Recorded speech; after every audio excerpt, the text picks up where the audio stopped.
I think this topic is very important for employers because the use of artificial intelligence in recruiting is only going to increase. And so there's a lot of potential there. There's a lot of potential for mitigating bias, and there's also a lot of potential for recreating existing bias. And so from that perspective, it's really important for diversity and inclusion professionals to be aware of the practical steps they can take when they're talking to vendors or making decisions or advising their HR colleagues in data practices on how to mitigate bias and how to constantly sort of be vigilant for it. I definitely think that as an employee, all of us are always kind of job seeking. If it's not active, it's passive. So one of the things that I talk about in my presentation is the types of data that can be collected about you and can be used to make hiring decisions. And so I think from that perspective, as an employee, you really want to know what's possible in terms of how you might be evaluated as a future candidate.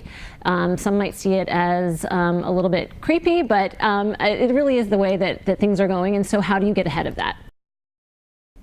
I think that the main takeaway from my session is that HR practices, data practices are increasingly being formed and set up, and I think that D&I professionals need to be in the room, if possible from the beginning, but if not, as subject matter expertise on this particular topic. LinkedIn's Global Recruiting Trends survey from 2018, they put it out in January, showed that 50% of respondents believe that the use of AI is the top trend affecting how they hire.